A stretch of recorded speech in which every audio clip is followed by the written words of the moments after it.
Hello everyone, and welcome to the OMindfulness guided meditation online. We're here to support each other in our regular formal practice.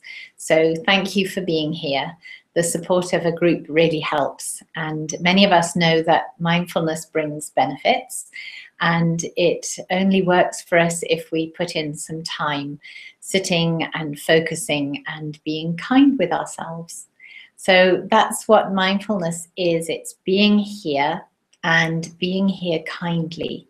That means allowing things to be as they are. That's just for now. And then if we need to take some action or make some changes afterwards, we can. But it's really important to be with the moment as it is, to embrace what's happening, whether we like it or not, especially important with the difficult.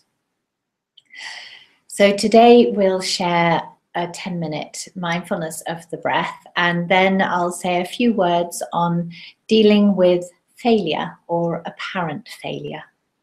So as you meditate, there will be times that your mind wanders off, I expect, and we're inclined to think, oh, I've got it wrong, I'm not doing it right. In other words, I'm failing at this. And in fact, we're encouraged to just embrace that experience. Minds wander, that's what they're trained to do. And with patience, we can instill some focus and some calm. And rather than thinking, I've wandered off, I'm getting it wrong, we can think, I've noticed, I've gone, and this is an opportunity to come back to now. So it's all practice. So with an intention to be present and kind with ourselves, we embark on our practice. It helps to sit in a dignified posture. We have feedback loops in the body where the posture affects the state of mind and emotions and vice versa. And so sitting alert really helps us to be that, to be alert and to be present.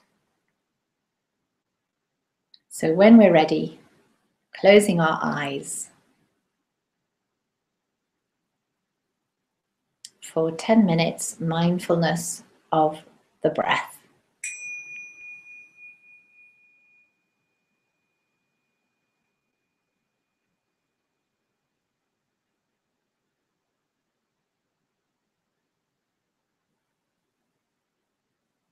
First of all, feeling the support from wherever we're sitting.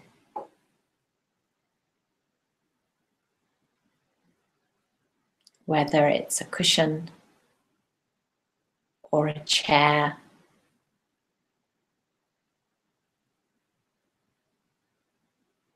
We take our attention to those physical feelings of sitting.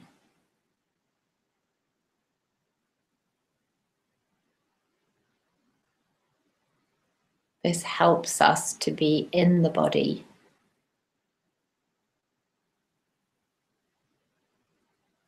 to be in the now.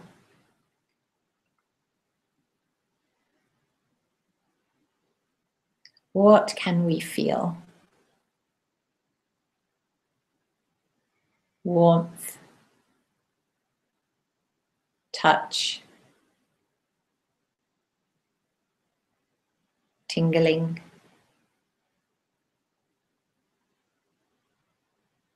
Maybe there's more pressure on one side than the other.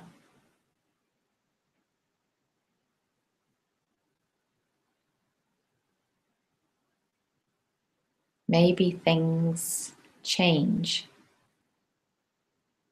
or intensify or fade as we observe them.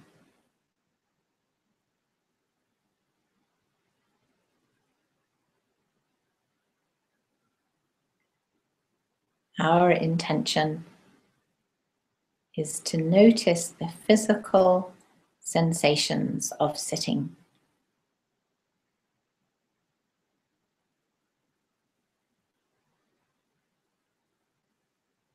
And we might find, as we do that, that we actually feel more present, more here in the body, in the moment.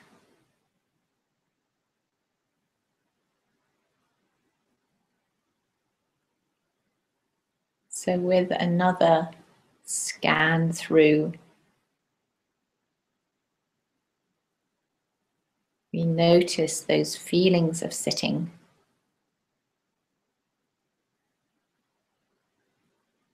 And we might like to pay attention for a moment to the hands.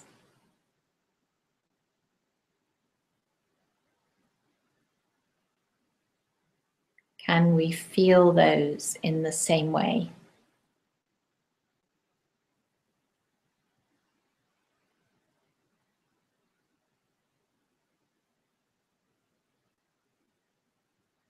Which places are more easily felt?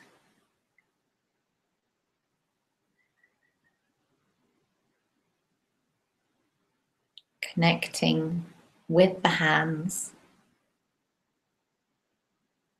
with the sense of touch.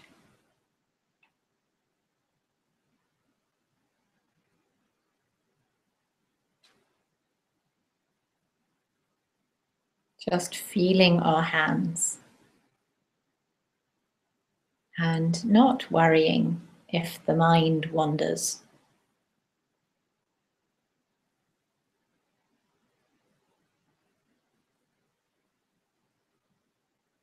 So once we can feel ourselves sitting, once we're in contact with the body, with the hands, we may have landed more or less. We may be a little more here.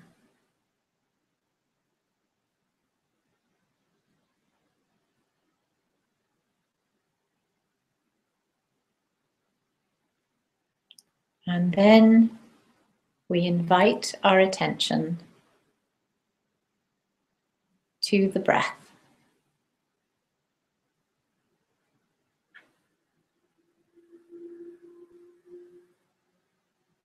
Allowing the body to breathe at its own natural rhythm.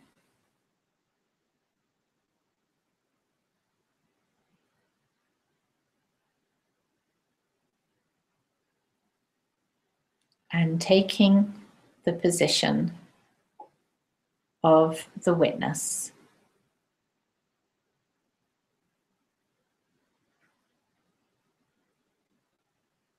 And noticing.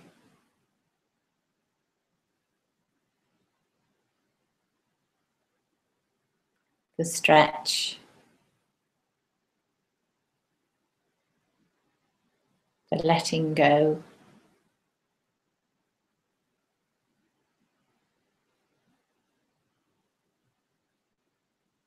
the phases of movement,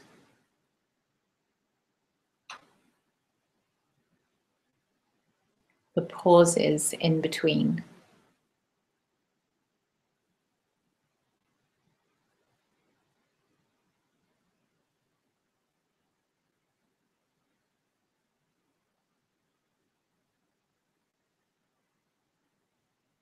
The movement of our skin against our clothes.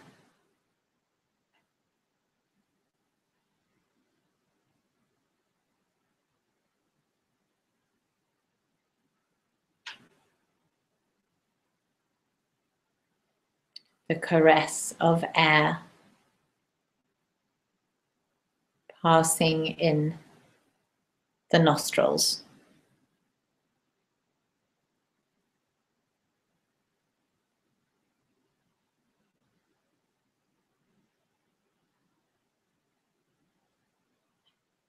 and being kind with ourselves.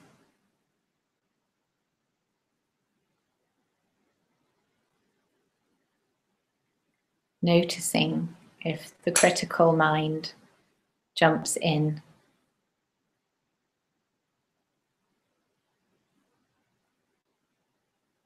If we're giving ourselves a commentary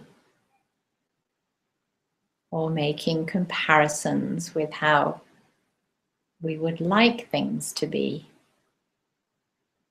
or with how our meditation was last time.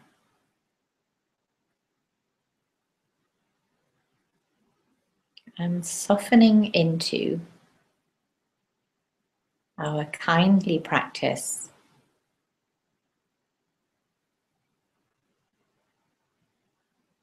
knowing that each time we notice the mind has wandered,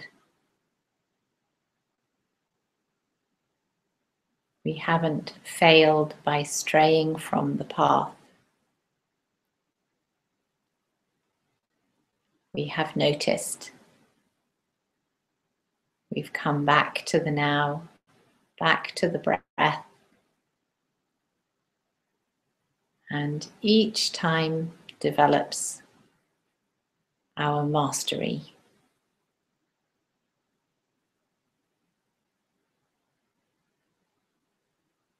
And paying close attention, picking up the subtle details,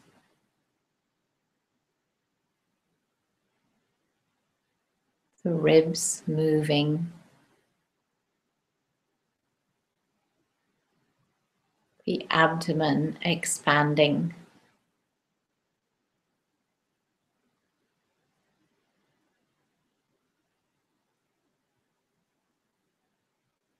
being with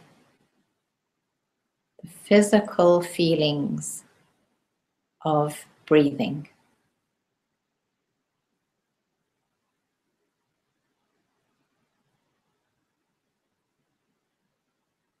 And as best we can, following the breath all the way in and all the way out.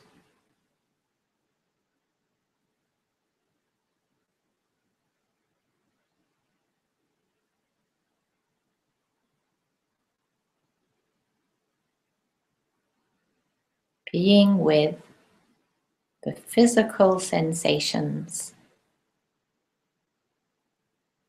feeling the body breathing,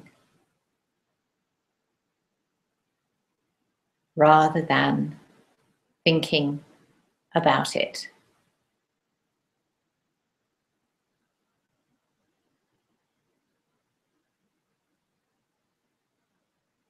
Following this breath and this one.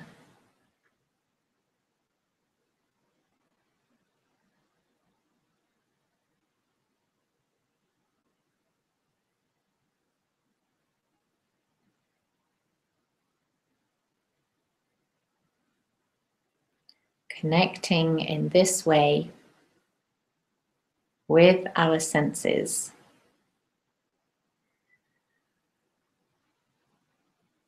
Brings us into a mindful place.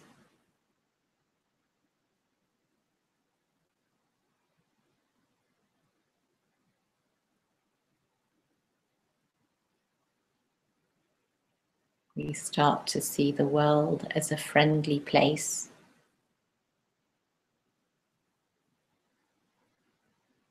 When we're connected with our body in this way,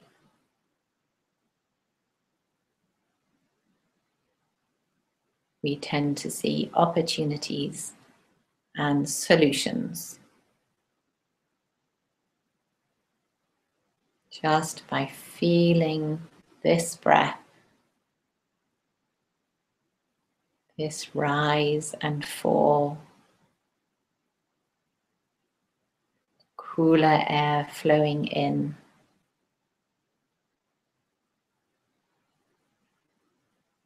warmer air flowing out, and patiently bringing our mind back when it wanders.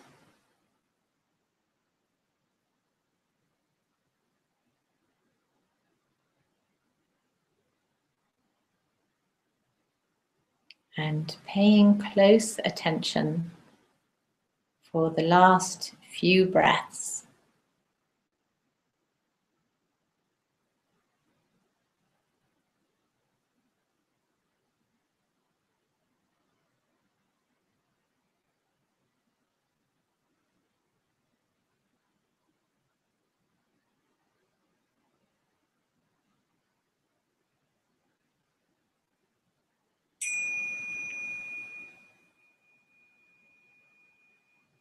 And opening our eyes when we're ready.